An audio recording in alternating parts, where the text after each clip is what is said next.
Hello Answerly viewers, welcome back to Conventions Month! Today I'm going to talk to you about the financial aspect of going to conventions. Blech, I know, the worst part. As I said last week, and as I'm sure you already know, going to conventions is expensive. I didn't even go to my first convention until I was 19, even though I started being interested in going around the age of 16. I had to wait until I had a regular job and could put away money to save up for it myself. If going to conventions is something that you know that you want to do, putting away money now so that you can make responsible decisions when the time comes to actually go is really, really important. Do not put yourself in debt to go to conventions. Just don't do it. Let's start with registration. First, you should check to see if there's any volunteer opportunities at the convention you're interested in going to. Sometimes you can volunteer to become an actual member of the convention team, and even though this means that you'll be working a little bit at the conference, it will get you in for free sometimes. This option isn't for everyone, but if it's something that interests you, it can be a good way to make friends and have a more interactive experience while you're there. If you do just want to go as a spectator, you should start saving your pennies because registration can sometimes be a lot of money. Paying the money for registration is worth it though because it allows you to go pretty much anywhere you want in the conference and also sometimes comes with a sweet swag bag. My word of advice to you is to never try to sneak into a convention.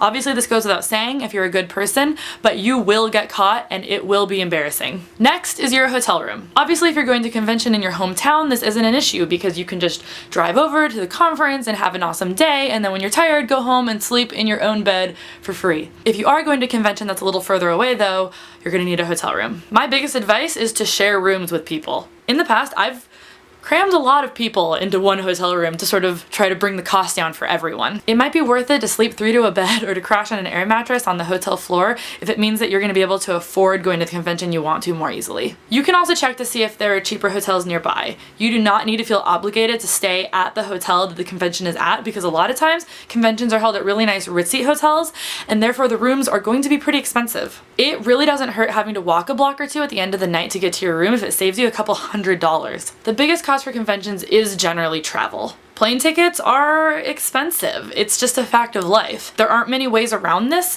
so you should try to find a website that gives you price alerts so that you can put in the dates that you're trying to fly somewhere and check to see if they're fluctuating and going up or down so that you know you're getting the best deal on your plane tickets. In the past, I've been able to find the lowest rates from kayak.com, but there are a lot of really great travel comparison sites out there that you can use. You can also look into train or bus travel to see if those are going to be cheaper if it's not too far away, or consider whether you and some friends can make a road trip out of it. I don't know how much you guys are into shopping, but most conventions tend to have very large vendor rooms that are just full of fun goodies and toys and souvenirs that you are going to be just itching to take home with you. All I can say for that is to be responsible. Save money before you go and set yourself a limit on how much money you're willing to spend so that you don't go crazy when you get there. Nothing is really worse than acting like an insane person in a vendor room and then having to suffer the consequences when you get your credit card bill when you get home. In all seriousness, going to conventions is an expensive hobby, but I'm not trying to discourage you. I realize that a lot of this video sounds like it's a lot of money, and I don't want you to think that I'm telling you that you shouldn't do it or that you'd be wasting a lot of money on something that isn't important.